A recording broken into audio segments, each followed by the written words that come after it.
Monsieur le Président, Madame la Ministre, Monsieur le Président de la Commission, Monsieur le rapporteur, mes chers collègues, je souhaite d'abord partager un constat que nous faisons, je le crois, tous ici.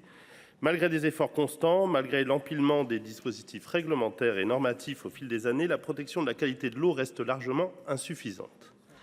Les pollutions diffuses continuent de se propager, les nappes phréatiques s'épuisent et la préservation de la ressource en eau ne répond pas aujourd'hui à l'ampleur des enjeux environnementaux et climatiques.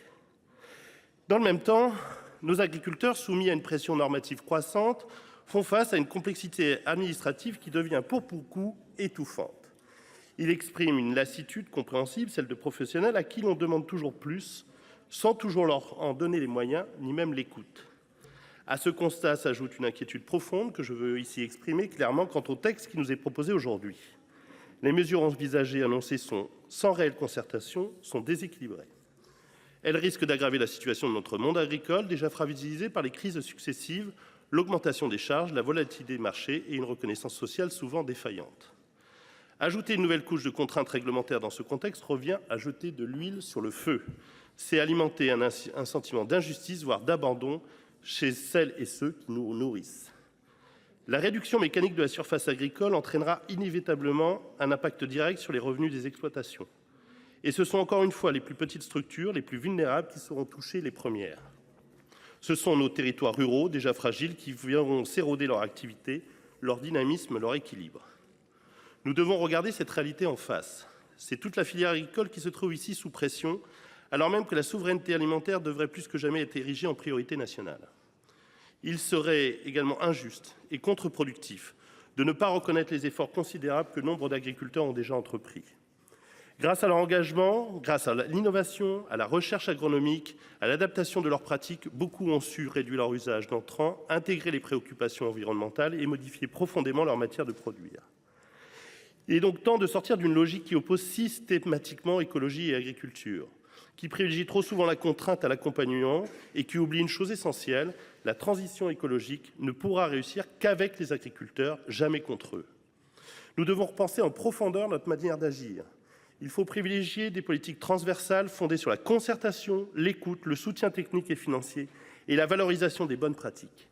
L'accompagnement doit devenir le fil conducteur de notre action publique car c'est la condition de l'adhésion et de l'engagement durable des acteurs de terrain. Oui, bien sûr, la contrainte peut être nécessaire, notamment face à des situations de blocage manifestes. Mais croire qu'elle suffira à elle seule serait une illusion dangereuse, contre-productive à terme. Elle risquerait surtout de démobiliser celles et ceux dont nous avons le plus besoin, les femmes et les hommes qui, chaque jour, cultivent et élèvent, produisent. Nous le voyons actuellement, puisque nous sommes obligés constamment de revenir sur toutes les mesures qui ont été prises en termes d'écologie punitive de façon unilatérale et parfois brutale. Il est donc indispensable d'associer pleinement les agriculteurs et l'ensemble des acteurs de l'eau à l'élaboration des dispositifs. Leur expertise de terrain, leur connaissance fine des écosystèmes, leur capacité d'adaptation sont des atouts précieux. Les exclure de la discussion serait une erreur stratégique majeure. Et puis n'oublions pas le contexte.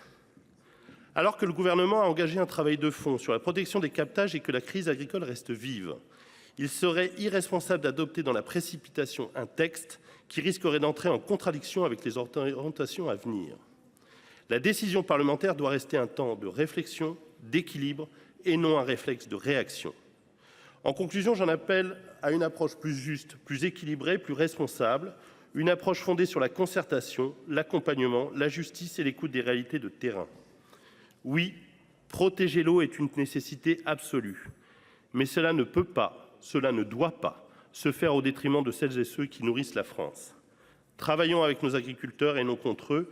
C'est à cette condition que nous pourrons bâtir ensemble un avenir à la fois durable, cohérent et prospère. Comme vous l'aurez compris, chers collègues, notre groupe s'opposera à ce texte. Je vous remercie.